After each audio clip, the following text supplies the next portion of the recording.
Assalamualaikum warahmatullahi wabarakatuh. Alhamdulillahi rabbil alamin. Wassalatu wassalamu ala sayyidina wa nabiyyina wa habibina Muhammadin wa ala alihi wa ashabihi ajma'in.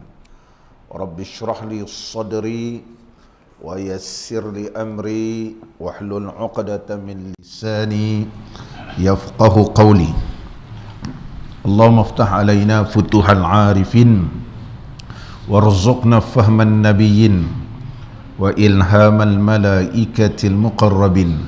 Ya hayyu ya qayyum ya rabba Musa wa Harun wa Nuhi wa Ibrahim wa Muhammadin sallallahu alaihi wasallam. Akrimna bi jawdatil hifzi wal fahmi warzuqna al hikmata wa sabata az-zihni wal hilmi wal ilmi wan najahi fid dunya wal akhirah bihaqqi sayyidina Muhammadin sallallahu alaihi wasallam ya rabbal alamin. Amma ba'd. Alhamdulillah, syukur kita kehadrat Allah Subhanahu wa taala kerana dapat kita sama-sama pada malam ini meneruskan pembacaan kitab Idahul Bab li Muridin Nikah bis Shawab.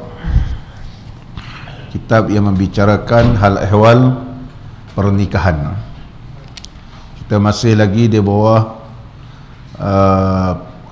tajuk rukun nikah. Pada malam ini kita teruskan lagi berkaitan pembahasan rukun yang ketiga, iaitu wali.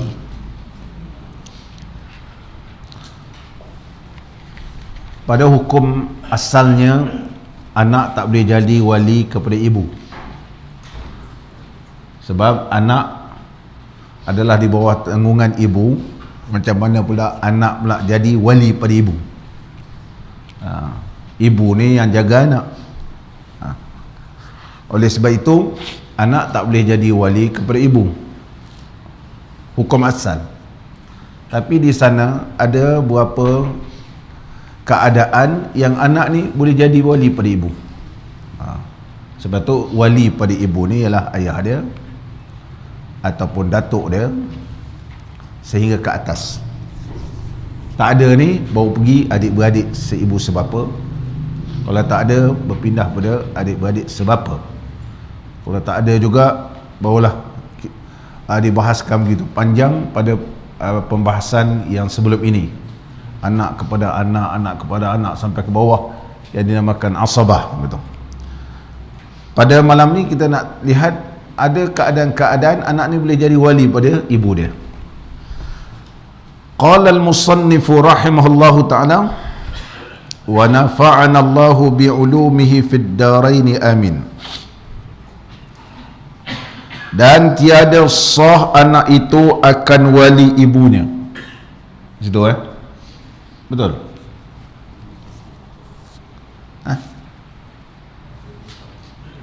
Betul. Dan tiada sah anak itu akan wali ibunya pihak anaknya. Kalau dia di bawah kerana dia ni anak, dari sudut bunuwah, kerana dia anak, tak boleh jadi wali pada ibu. Dia boleh jadi wali pada ibu. Contohnya ibu ni, ibu dia dalam keadaan janda kan, nak nikah. Ayah datuk dia, mana ayah perempuan ni dah meninggal. Adik-beradik tak ada, dia lah seorang anak tunggal perempuan. Ke tepi pun tak ada, sebelah kanan pun tak ada, sebelah kiri pun tak ada, ke atas pun tak ada. Dia kata anak saya dah besar dah. Anak saya ni dah bercucu, dia kata. Jadi anak saya boleh tak jadi wali? Anak tak boleh jadi wali.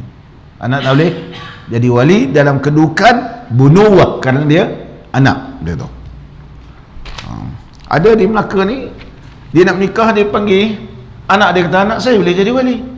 Sebab di atas pun tak ada, sebelah kanan tak ada, sebelah kiri tak ada. Maka tidak boleh jadi wali kecuali dia kena memohon kepada mahkamah untuk wali hakim, untuk wali hakim. Tapi dalam ada beberapa keadaan kita tengok nanti ya. Melainkan jika anaknya itu anak mamaknya, iaitu anak pakcik dia. Melainkan anak itu jika ada anaknya itu anak mamaknya, seperti ia bersuami dengan anak mamaknya. Mana si perempuan ni dia bernikah dengan anak pakciknya. Ini telah kita baca pada pengajian yang lepas. Dia bernikah dengan anak pakciknya. Kemudian bila menikah dengan anak pakcik, dia kedudukannya apa, Jeffrey? Nikah dengan anak pakcik.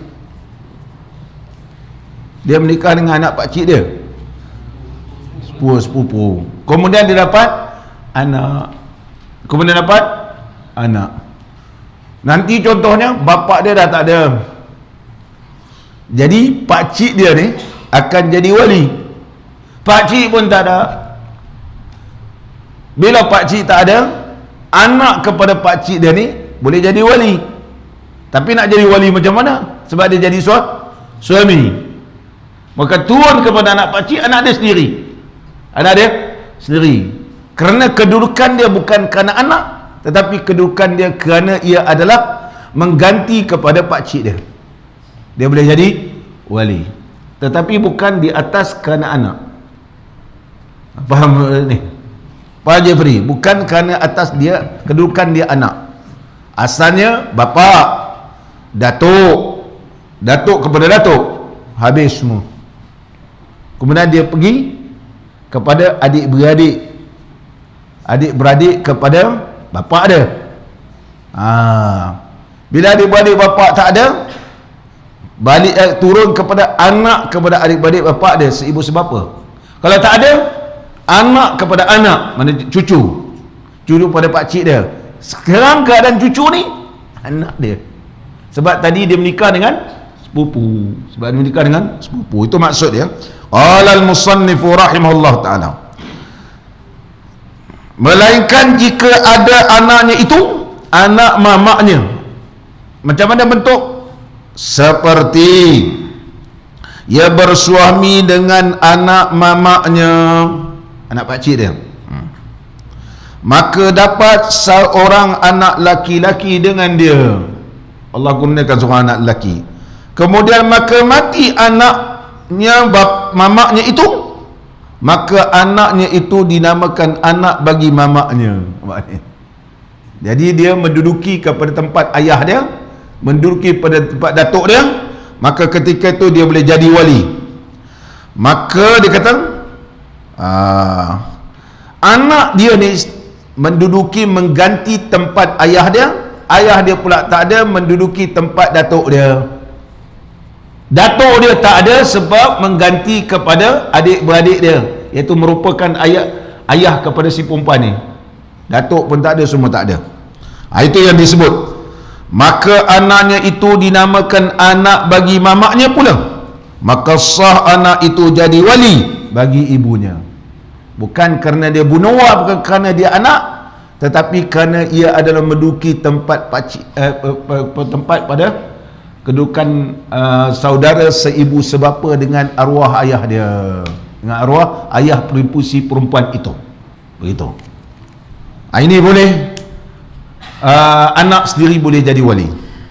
Lagi keadaan yang kedua dia kata, dan demikian lagi jika ada anaknya itu memerdekakan ibunya. Nampak ni, ibu dia ni asalnya ialah hamba abdi. Kemudian anak dia ialah bukan hamba abdi, telah dimerdekakan. Contohnya dia dapat anak, jadi anak ni asalnya hamba juga, tapi telah dimerdekakan oleh orang lain. Jadi anak ni merdeka, dia tengok mak dia hamba, dia merdekakan mak dia pula. Maka anak ini boleh menjadi wali kerana kedudukan anak ini yang memerdekakan maknya, berdasarkan hadis Nabi sallallahu alaihi wasallam, al-wala'u luhmatun kaluhmatin nasabi, rawahu Ibnu Hibban. Al-wala, pemerdekaan ini ada seumpama darah daging. Ia adalah seumpama darah daging nasab. Siapa yang merdekakan dia, dialah jadi wali. Atau keadaan yang kedua, perempuan ni bernikah, perempuan ni ialah hamba abdi, bernikah dengan orang merdeka. Dia memang menikah, bukan milkul yamin. Ada milkul yamin, dia beli hamba, dia boleh guna hamba dia, dia boleh bersetubuh dengan hamba dia, nama dia milkul yamin. Contohnya ada seorang ni, dia gila talak, nikah dengan orang, dia talaknya, nikah dengan orang lain pun dia talak. Dia gila talak, sikit-sikit je ku ceraikan kau, sikit-sikit nikah dengan orang lain pun lambat masak je sikit, ku ceraikan kau. Sikit-sikit dia gila talak kan. Macam mana orang gila talak ni nak ubat, dia perlu ada isteri. Orang kata kau ni 1 juta perempuan pun kalau kahwin dengan kau, semua kau cerai.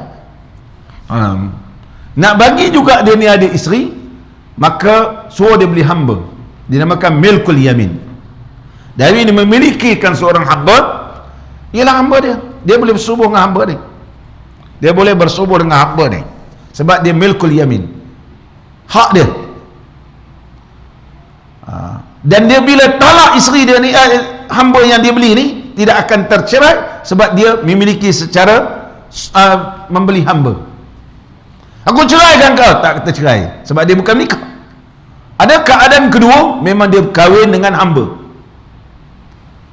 Keadaan yang kedua memang kahwin dengan hamba perempuan, dia seorang yang tidak merdeka, dia kahwin dengan perempuan yang status dia hamba abdi.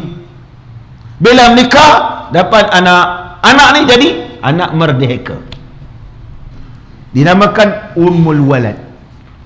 Ibu ni nama dia ummul walad, anak ibu kepada anak tu merdeka kena mengikut bapa dia.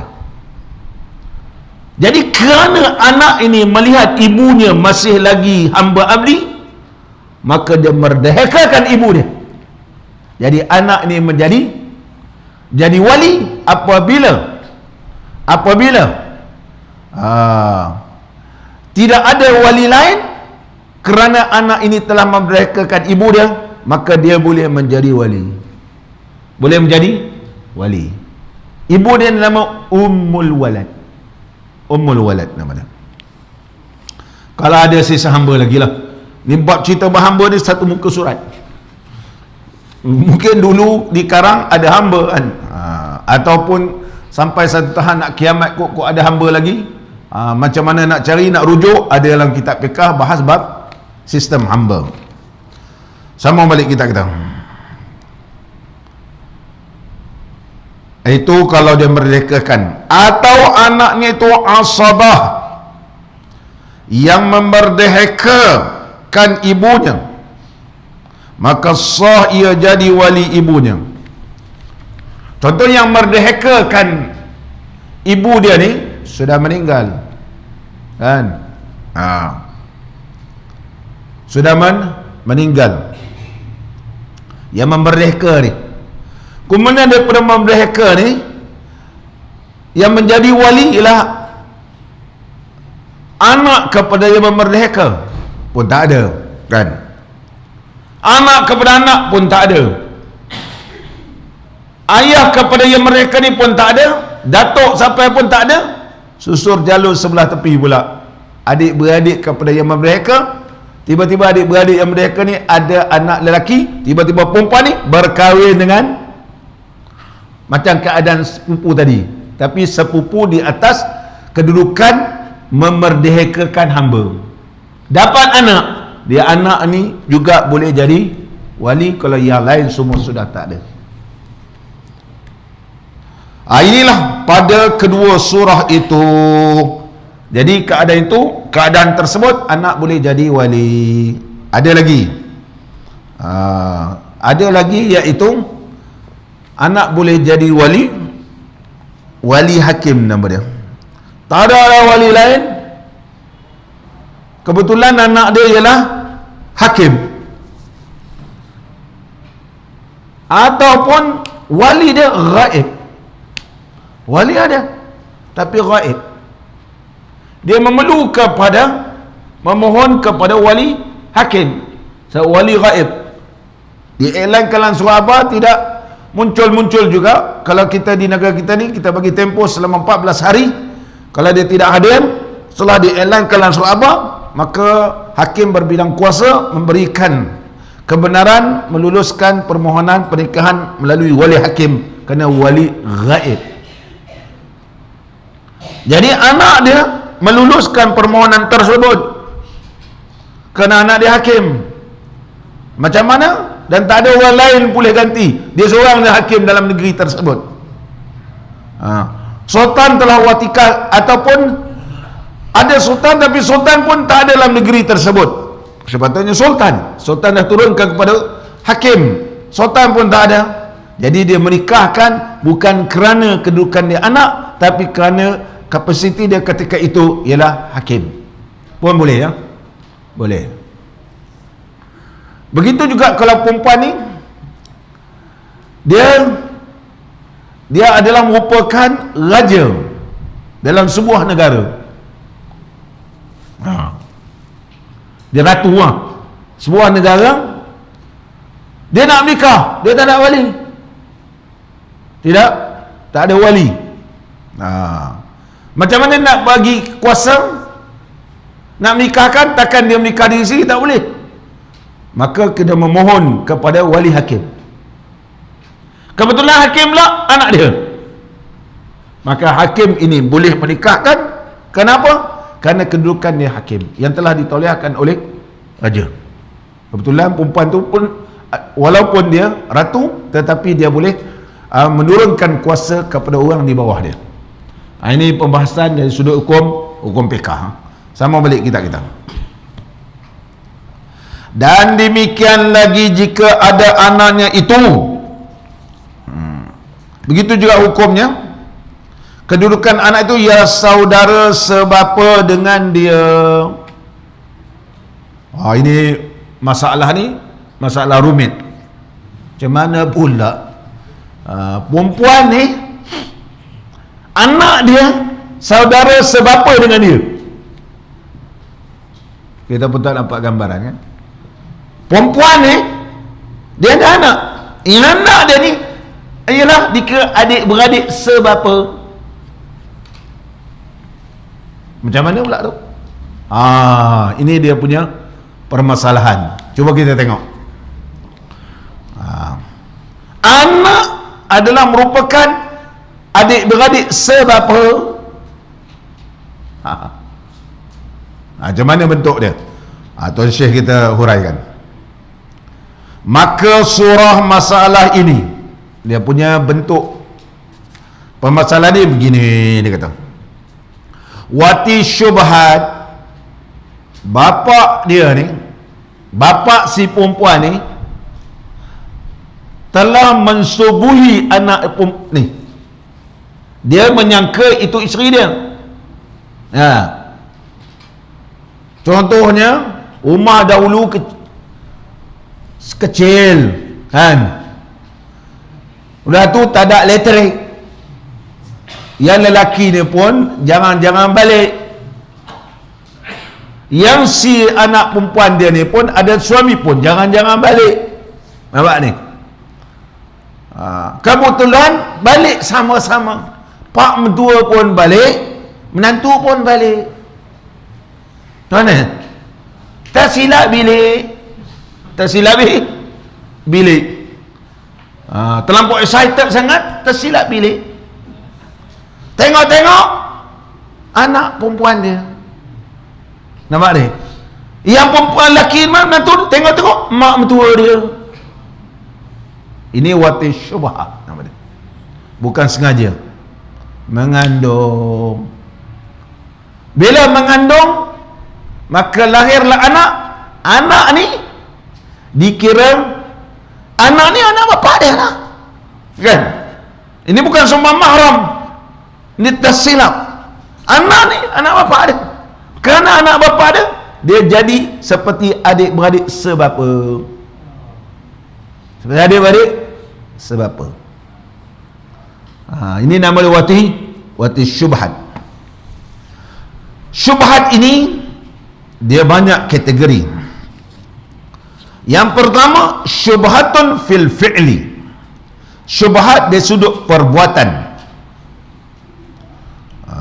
Syubhat dari sudut perbuatan, maka hukumnya adalah tidak boleh dijatuhkan hudud. Contohnya, syubhat dia menikah dengan adik-beradik. Kan? Bapa dia ni suka menikah. Dulu masa duduk di Kedah, seorang bini dia tak ada daftar kan, menikah tinggal. Pergi ke Pahang, nikah tinggal. Pergi Melaka, nikah kekal. Lama satu hari anak ni pula berkenalan dengan orang Kedah kan. Kemudian bernikah.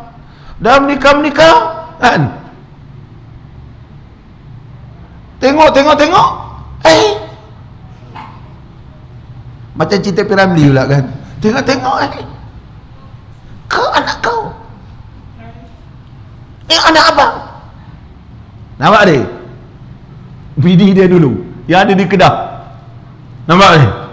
Mungkin isteri dia ni telah minta pasah ke mahkamah, mempasahkan perkahwinan. Dulu ramai orang tua dulu begitu. Sana bini, kahwin.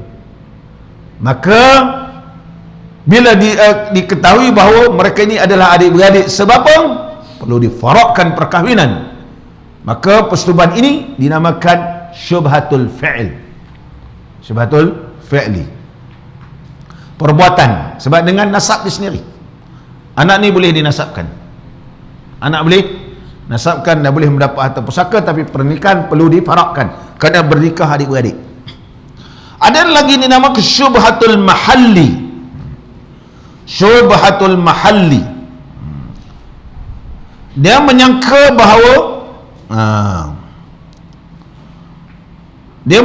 bahawa betul mahal dia, kedudukan dia ni, dia boleh menikah.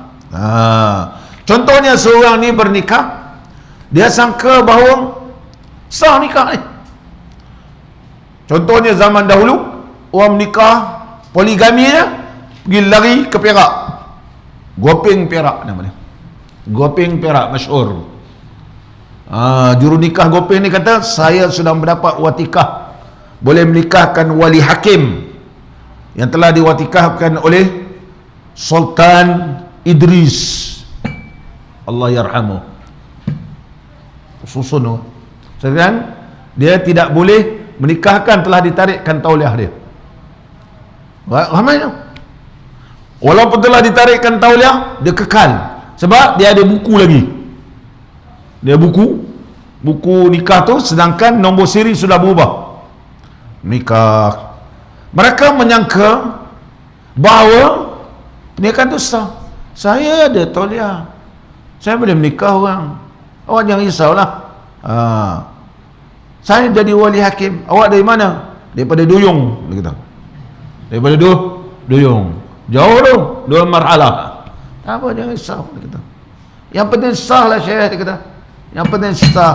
Ni undang-undang ni, tak payah kira lah undang-undang. Yang penting nikah sah.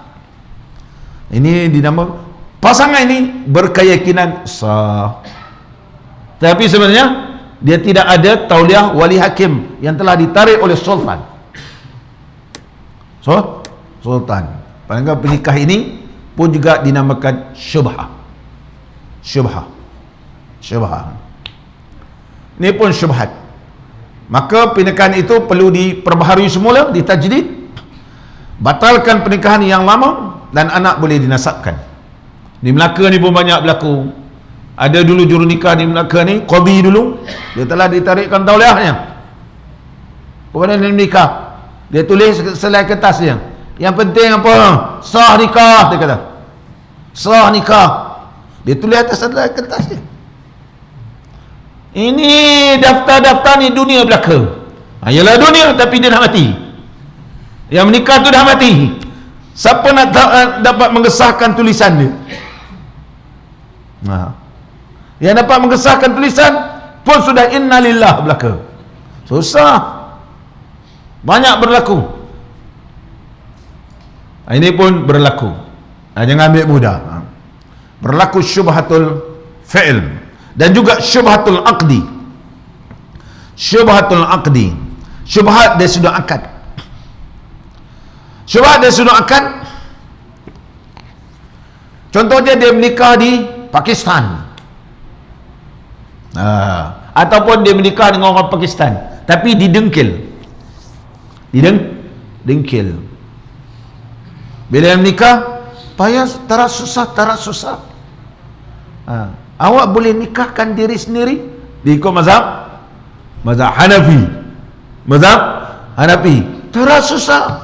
Awak boleh nikahkan diri, kahwin dengan saya. Pakistan ni kata. Perempuan tu kata, ya boleh Pakistan boleh. Dia kata kat Pakistan memang begitu. Jadi perempuan tu menikahkan. Sekarang dah ada anak, nak buat pengasahan di mahkamah. Nampak ni? Perempuan tak boleh menikahkan diri dia. Adakah ini kita hukumkan syubhatul aqdi? Akadnya syubhat kerana ada mazhab yang membenarkan. Tetapi 3 mazhab tidak membenarkan perempuan menikahkan diri dia. Sedangkan watikah yang ada dalam negeri kita ialah daripada mengikut mazhab al-Imam Syafi'i. Melaka mazhab Syafi'i, Perak mazhab Syafi'i, satu negeri je mengikut ahli sunnah wal jamaah. Mengikut mazhab yang ni, atau tetapi walaupun di Perlis disebut juga mazhab, 4 mazhab adalah dipakai dan hujungnya ahli sunnah wal jamaah. Tetapi undang-undang diqanunkan berdasarkan mazhab 4 mazhab. Berdasarkan 4 mazhab. Ini dinamakan syubhatul aqdi. Kalau di Malaysia kita tak pakai syubhatul aqdi sebab negara kita adalah ditauliahkan berdasarkan mazhab Imam Syafi'i. Tapi contohnya di Mekah, di Batam, katakan, ataupun di mana-mana, dan menganggap bahawa itu hukumnya adalah sah mengikut kepercayaannya, tetapi sebenarnya 3 mazhab tidak bersetuju, boleh kita hukumkan syubhatul aqdi nama dia. Pernikahan itu perlu dibatalkan dan perlu diijab qabul semula, dan anak itu boleh dinasabkan. Ini nama syubhah. Dan nikah itu dinamakan nikah fasid. Pernikahan yang fasid, dia ada pernikahan yang batil, dia tak ikut rukun nikah.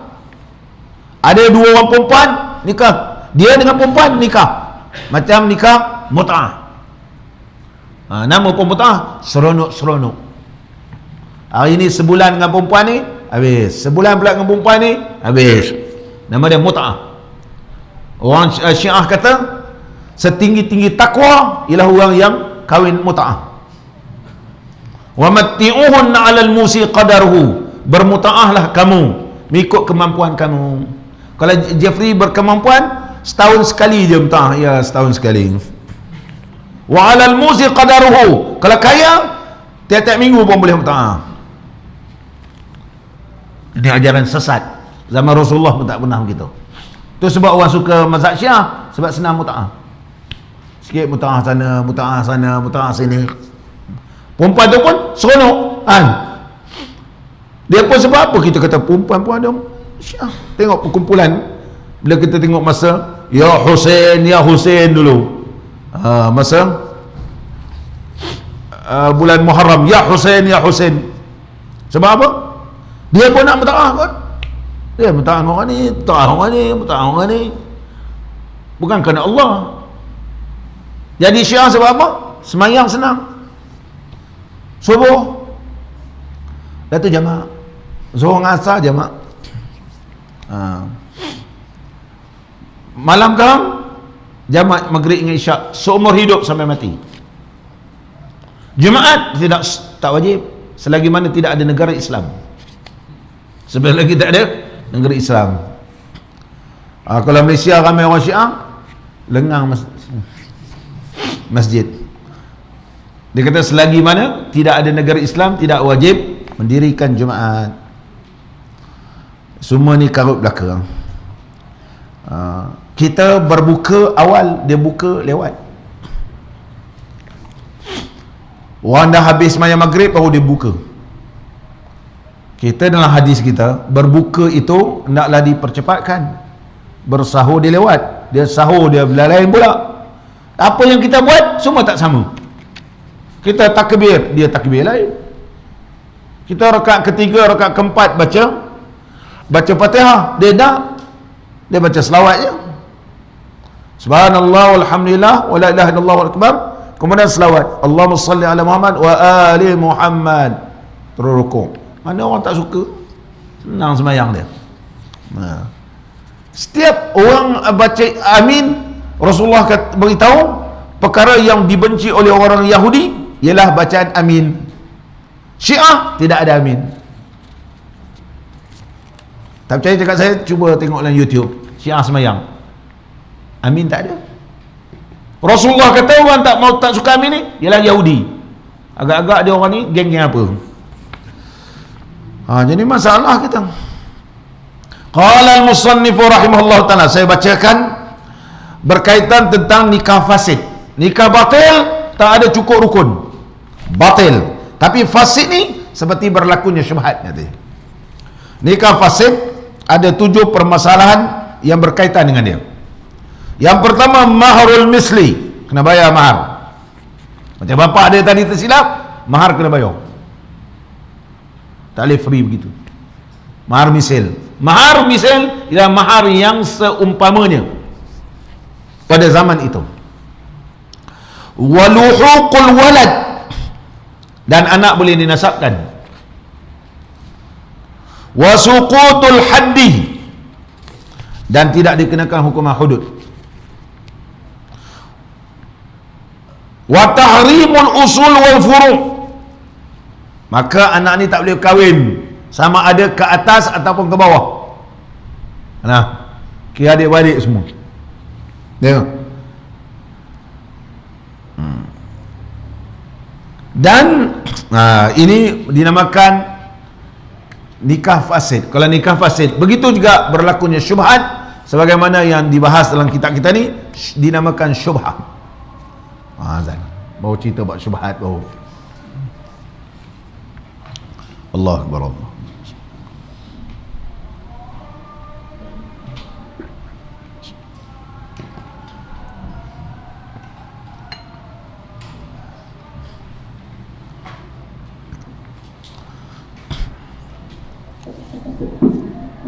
Alhamdulillah wa la ilaha illallah wallahu akbar wa la hawla wa la quwwata illa billahil aliyyil azim. Allahumma shalli ala sayyidina Muhammad wa ala alihi wa sahbihi wa sallim ya karim. Allahu akbar, Allah.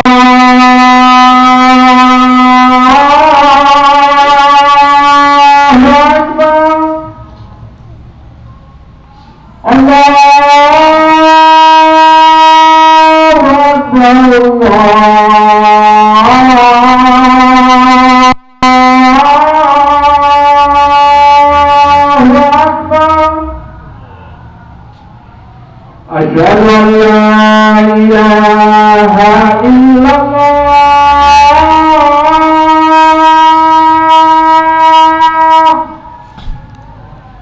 Asyhadu an la ilaha illallah.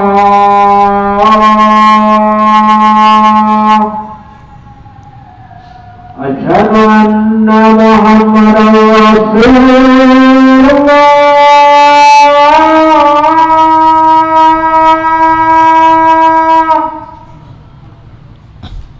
Asyhadu anna Muhammadan Rasulullah.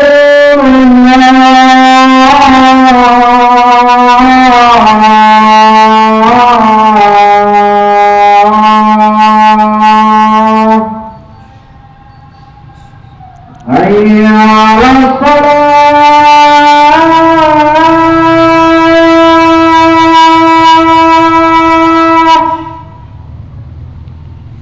حي على الصلاة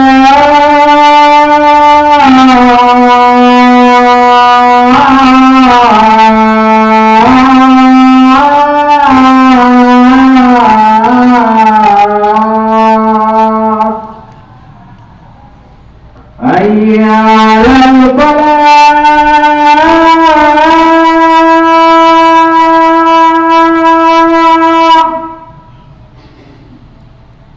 حي على الفلاح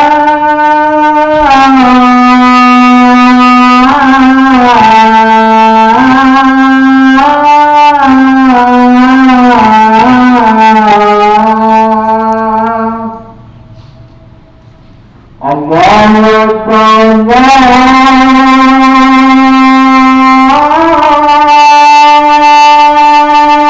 الله أكبر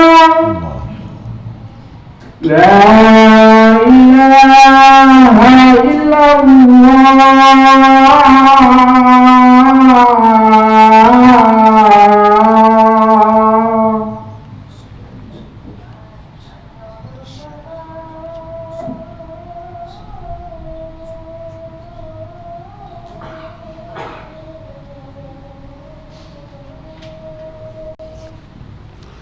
Muslimin dan muslimat yang dirahmati oleh Allah, pada asalnya sebuah negara Islam, mahkamah syariah membicarakan semua agama. Contohnya kalau kita pergi Saudi kan, kalau tempat-tempat yang mana kawasan tanah halal ni, contohnya ada orang yang beragama Masihi, orang Kristian, ataupun adalah agama-agama yang lain, bila mereka nak bernikah ataupun berkaitan tentang diri mereka, dibicarakan di mahkamah syariah mereka. Satu aja mahkamah dia, mahkamah ibtidaiyah, mahkamah ulia, mahkamah istinafiyah, mahkamah ulia, mahkamah tentang naqdi. Ini nama tingkatan di negara Arab. Dia tak ada dua. Oleh sebab itu kalau kita pergi ke negara Arab, kita terpaksa terangkan Malaysia ni ada dua. Satu mahkamah syariah, satu lagi nama Al-Mahkamatu Al-Madaniyah, mahkamah sivil. Mahkamah sivil, ada mahkamah sivil dan ada mahkamah syariah. Oh, dia kata begitu. Sebab kita bicara buat orang Islam, mahkamah syariah. Bukan Islam, bidang kuasa mahkamah Madaniyah nama dia. Dalam bahasa Arab semua Madaniyah. Dalam agama lain akan bicara sama. Oleh sebab itu hakim-hakim ni kena mahir dalam agama lain. Contohnya disebut dalam kitab kita ni, katakan orang Majusi ni dia nak menikah, kita kena tanya juga susur jalur di sudut wali dia. Dia sama juga, dia terpaksa akur. Walinya lah bapa, datuk, sebagainya. Tiba-tiba tak ada yang lain, pernah berlaku wati syubhat, dan agama mereka juga tidak boleh membenarkan menikah dengan anak. Katakan berlaku wati syubhat, ada dapat anak, anak ini boleh jadi wali, anak ini boleh jadi wali. Contohnya undang-undang dalam negara kita ni pun, orang bukan Islam, contohnya mereka juga ada 3 kali 3 bulan, iaitu tempoh edah. Dia pakai mazhab Hanafi. Sebagaimana mereka ni pun dia bukan ada undang-undang pun. Orang asalnya dia orang tak ada apa-apa pun, dia ciplak undang-undang Islam. Jadilah family law dia, undang-undang dia lebih kurang sama je. Kita 3 kali suci, iaitu kira suci mereka 3 bulan. Tempoh ini juga suami yang telah menceraikan mereka, mereka ada hak untuk mendapat nafkah dalam masa 3 bulan untuk sara hidup dia. Kita nama nafkah edah. Mereka juga ada harta sepencarian. Dia ada harta sepencarian. Dibicarakan juga harta sepencarian. Lama-lama menikah kemudian cerai. Kalau suka sama suka, dia boleh terus pendaftaran. Kalau tak suka, kena bicarakan mereka. Mereka juga ada seperti dipasahkan perkahwinan, sama aja. Benda ni diambil dalam mazhab Hanafi kebanyakan, kerana diciplak daripada India. Common law kita ni sama lebih kurang, iaitu kebanyakan rujukan ialah India, paling dekat. Betul-betul hak dia orang tak ada. Mesir contohnya, undang-undang Perancis ambil dalam mazhab Hanafi juga. Di Mesir di zaman kerajaan Fatimiyah dan kerajaan Osmaniyah dulu, dia orang tak ada undang-undang. Dia orang tak ada undang-undang, dia tak ada rujukan Quran, hadis. Kita rujukan kita ialah Quran. Kemudian dibuatkan satu law bagi mereka seolah-olah macam dia punya. Contohnya mafqud sebelum ni, nak disabitkan orang ni hilang. Hilang. Dia pakai mazhab Maliki 7 tahun, kecuali terbukti bahawa memang ada tanda-tanda mereka itu hilang. Kalau tak ada, maka fasibir kena tunggu 7 tahun, sebagaimana dalam negara kita. Itu adalah mazhab Hanafi. Mazhab Maliki 7 tahun. Mazhab kita Syafi'i 4 tahun. 4 tahun. Dia ada sandaran. Maliki ada sandarannya sebab apa 7 tahun. Mazhab Syafi'i ada sandaran sebab apa 4 tahun. Kalau dia orang kita tanya 7 tahun apa sandaran, tak tahu. Apa rujukan daripada para sahabat ke, daripada tabi'in ke? Tak ada. Sebab apa 7 tahun? Tak tahu. Tak tahu sebab ada dah 7 tahun. Maliki huraikan 7 tahun ada sebab. Syafi'i huraikan 4 tahun ada sebab. Ada dalil-dalil yang diambil daripada ulama-ulama sebelum ini berdasarkan di zaman para sahabat ataupun zaman tabi'in. Kita kemas begitu. Sama balik kita. Contohnya orang Majusi datang, atau kafir Majusi yang mengharuskan berkahwin dengan anaknya. Nampak ni? Orang Majusi mengharuskan kahwin dengan anak. Ni orang yang menyembah api. Jadi dia mengharuskan kahwin dengan anak. Kemudian dapat anak, pergi bicara depan hakim. Hakimnya orang Islam, zaman negara Islam. Maka anak ini juga boleh jadi wali bagi dia. Anak boleh jadi wali. Kita sambung balik. Atau kafir Majusi yang mengharuskan berkahwin dengan anaknya, seperti wati bapanya akan anaknya, dengan sangkanya akan isterinya, dan maka beranak ia dengan dia, maka adalah anak itu dinamakan saudara sebapa dengan dia pula. Demikianlah pada kafir Majusi itu, maka adalah pada masalah ini dapat anak itu akan jadi wali bagi ibunya. Tadi waktu wati syubhat, menyangka itu isteri dia, rupanya bukan isteri anak dia. Yang menantu pula sangka itu isteri dia, rupanya mak mentua dia. Contohnya, ini semua wati syubhat. Wati syubhat. Tetapi bukan jalan anaknya, bukan kerana dia anak. Anak hukum asal tak boleh, tapi disebabkan sebab-sebab yang lain begitu. Contoh lagi dia bagi, dan demikian lagi jika ada anaknya itu qadi atau hakim. Anak dia tu ialah qadi ataupun hakim, yang mak dia ni nak mohon wali hakim. Tak ada hakim lain, seorang anak dia tu lah jadi hakim, maka dia mohon wali hakim dengan anak dia. Jadi anak dia yang terpaksa nikah kan? Bukan kerana dia anak, tapi kerana kedudukan anak dia jadi hakim. Nah, hakim yang sebagaimana saya uraikan tadi. Atau orang yang memerintah pada suatu tempat itu, ataupun satu komuniti orang Islam, maka kita lantik dia ni sebagai pemerintah, dan dia boleh menikahkan orang Islam yang tidak ada wali. Contohnya di negara, contohnya negara kafir, orang yang duduk ke Amerika contohnya, mana ada mahkamah syariah sana. Jadi macam mana orang ni nak menikah wali hakim? Nak menikah wali hakim macam mana? Contoh ada pelajar-pelajar sana pergi menikah secara wali hakim, dia lantik siapa? Kerana imam ataupun ada di kawasan komuniti orang Islam telah melantik seorang ni sebagai ketua kepada orang Islam. Permasalahan yang berkaitan orang Islam dialah contohnya, maka dia boleh menikahkan. Contohnya mak dia nak berkahwin, dia tu ketua. Orang lain tak boleh, dia tak ada wali dah. Anak dia ni boleh menikahkan. Contoh kalau kita pergi ke negara seperti China. Saya masa pergi melawat di Beijing, dia bercara dalam masjid dia. Alah, kecil je. Yang berkaitan tentang cerai, tentang talak. Dah tu kepahaman mereka ni pun terlampau rendah lah. Sebab nak kata mengaji, dia ikut tradisi. Tok Imam ni ajar, Tok Imam ni pun meninggal pula, orang ni pun ikut Tok Imam dulu. Nak kata mengaji sungguh, tak ada.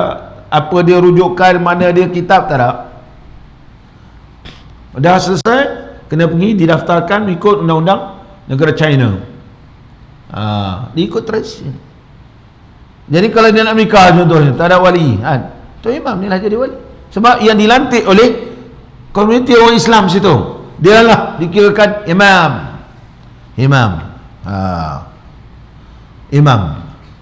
Orang begini, kebetulan mak dia nak menikah, dia adalah imam situ yang telah dilantik oleh komuniti orang Islam. Dia boleh menikahkan, tidak dilihat kepada kedudukan anak, tapi kedudukan dia adalah orang yang telah melantik dia sebagai ketua di situ. Sian kalau kita tengok negara-negara orang Islam yang berada, negara bukan Islam, orang Islam, nak azan tak boleh kuat-kuat. Mana ada kalau Cina, mana ada azan kuat. Tapi itulah Allahu Akbar, Allahu Akbar. Sembahyang Jumaat pun lewat. Sembahyang nak tunggu azan diluaskan, Allahu Akbar, Allahu Akbar, masuk dalam sembahyang. Allahu Akbar. Sembunyi-sembunyi. Kita bersyukur orang Islam ramai, kan? Sama balik kita kata, qala al-musannifu rahimahullahu ta'ala. Ada seorang perempuan tu, tadi saya jumpa kat kedai, dia tak pakai tudung. Masa kita nak bincang tu, dalam tempat Islam tu, dia pakai tudung. Saya kata, macam perempuan ni tadi. Sebab dia bila bekerja, dia tak boleh pakai tudung, undang-undang dia. Tapi bila masuk balik kawasan orang Islam, maka dia boleh pakai tudung. Ada seorang tu fasih berbahasa Arab, sebab dia belajar di situ bahasa Arab, dan ada bangunan tu adalah dibiayai oleh daripada Arab Saudi. Arab Saudi bagi satu building tu untuk orang Islam berumah. Dialah yang diorang ni lah yang nak teruskan usaha nak pergi haji ataupun semua nak mengajar buat haji. Itulah itu sumbangan kepada mereka. Buatlah ada beberapa kelas mengaji dan sebagainya. Allahu Akbar. Kalau kita tengok terlampau rendah pengetahuan dalam bab agama ni. Qala al-musannifu rahimahullahu ta'ala.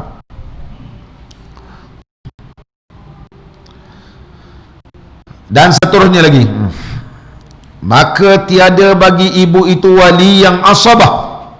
Tak ada wali, datuk ke atas tak ada, sebelah kanan pun tak ada, sebelah kiri pun sebapa pun tak ada, turun bawah, anak kepada saudara sebapa, cucu kepada saudara sebapa pun semua tak ada lah.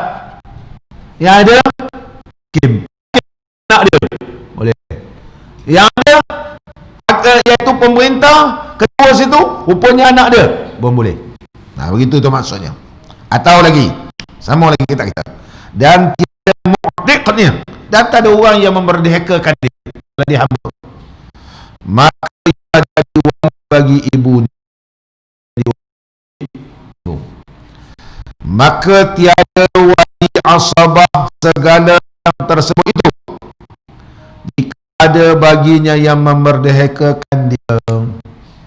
Seorang perempuan ni dia ma'abdi, kemudian ada seorang lelaki ni merdekakan dia, dia beli, dia merdeka. Merdeka macam cerita aduha, itu sistem hamba dulu kan, sistem hamba. Ada orang tu buka muka pingsan terus. Cerita hamba ini makna cerita piramid adalah cerita hamba, tawar menawar. Hamba ni orang terpaksa tengok muka, dia tidak menjadi sebab aurat seorang hamba adalah seperti lelaki. Hamba ni, orang nak tahu hamba ni berturak, beli pensan tu orang, dinamakan mustahkam dalam istilah, iaitu bau ketiaknya hingga orang tercium pensan. Jadi orang nak hamba ni dia kena tengok kau pensan lagi. Maknanya apa pun hamba nak pakai sabun. Kalau tengok di Mesir, kalau kita tengok yang jaga bangunan bau kampung datang ke Kahirah, kalau kita tengok di negara Mesir ni, jurangnya terlampau nampak kaya ataupun kaya, miskin memang miskin, miskin memang miskin, ada dua, tak ada dua bawah. Tapi orang ni 20 tahun masa dia simpan, dia makan tak banyak. Ya Allah, nak mandi pun bukan yang dia sampah. Inilah dia punya. Kalau kita, kalau saya dulu rumah Perak tu atas tu, kita bayar tu pun kita bagi elektrik, tarik elektrik. Kesian tengok dia, air pun kita bayar untuk tarik elektrik. Kalau jaga bangunan asrama di negeri-negeri ni ada bawa jaga dia. Tapi bawa bangunan Malaysia ni smart-smart lah.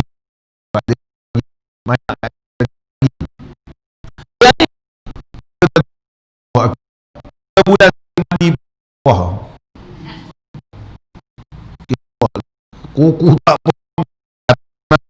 nampak ni kan, kita nampak selekeh, cuma mandikan dia, mandikan, bedakkan.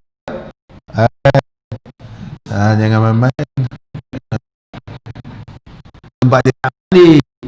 Saya cakap mandi, suruh dia mandi. Kau dengan anak bapak ni Malaysia, orang kata banyak kau orang Malaysia ni, kalau ni mesti kau ingat kaya ada nak bawa ni Malaysia. Satu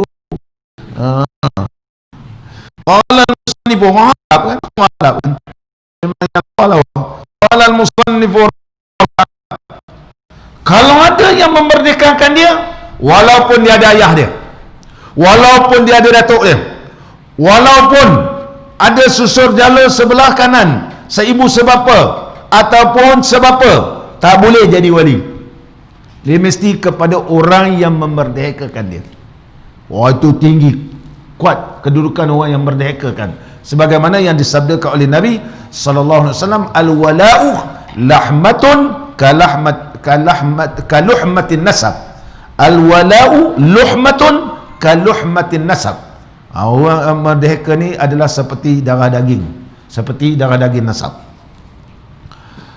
Kemudian maka segala asabah yang memerdeka akan dia. Tak ada yang tukar merdeka dia, tak pindah pada ayah dia, tak pindah kepada adik-beradik dia, berpindah kepada siapa? Kepada anak yang memerdekakan dia. Nampak ni?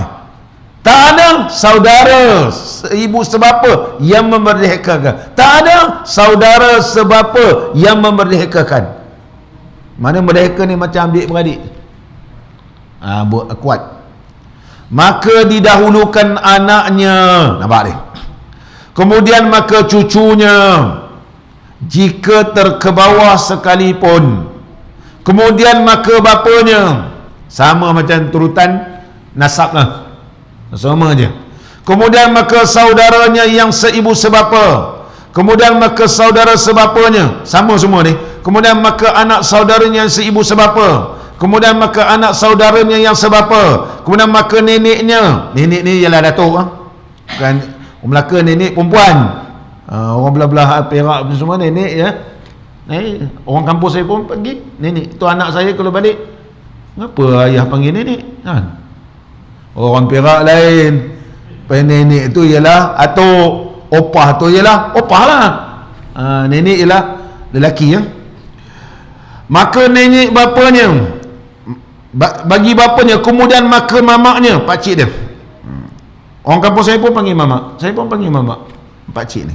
Maka mamaknya yang seibu sebapa dengan bapanya. Kemudian maka mamaknya yang seibu, yang sebapa dengan bapanya. Kemudian maka anak mamaknya yang seibu sebapa. Sama turutan dulu. Dengan bapanya. Kemudian maka anak mamaknya yang sebapa dengan bapanya. Kemudian dahulu dua. Kemudian segala asabahnya seperti pada pusaka. Macam kalau kita nak bicara pusaka, kita akan cari ni. Yang ma'asabahkan sebelum kita serahkan kepada Baitul Mal. Contoh dah tak ada ahli waris kan, mati. Macam mana harta ni nak pergi Baitul Mal? Kita akan cari juga. Kok ada lagi asabah yang boleh menghabiskan harta tersebut sebelum diserahkan kepada Baitul Mal. Maka yang merdekakan bapanya jadi wali. Yang merdeka bapak dia tu jadi wali. Maka yang merdekakan bapanya jadi wali. Tiada yang memerdekakan ibunya. Wali. Jadi dia ni ada mak bapak kan. Sekarang dia perempuan. Sepatutnya siapa jadi wali? Mak dia pun hamba. Ada orang merdekakan mak dia dah. Bapa dia pun hamba, tapi ada orang merdekakan dia. Dia ni perempuan nak menikah. Siapa yang menikahkan? Orang yang memerdekakan bapa dia, bukan orang yang merdekakan mak dia. Faham Jeffrey tu? Tu dia punya huraian. Qala al-musannif rahimahullah ta'ala.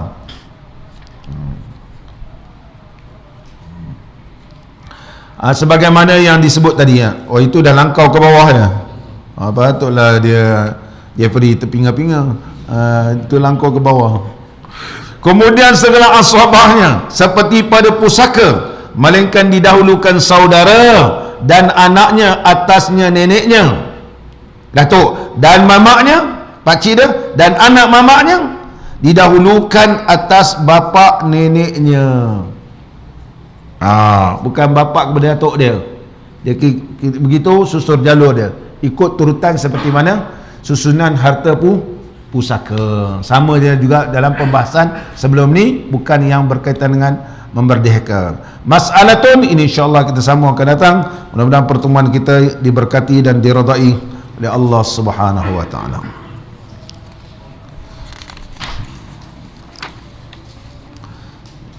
Bismillahirrahmanirrahim. Alhamdulillahi rabbil alamin.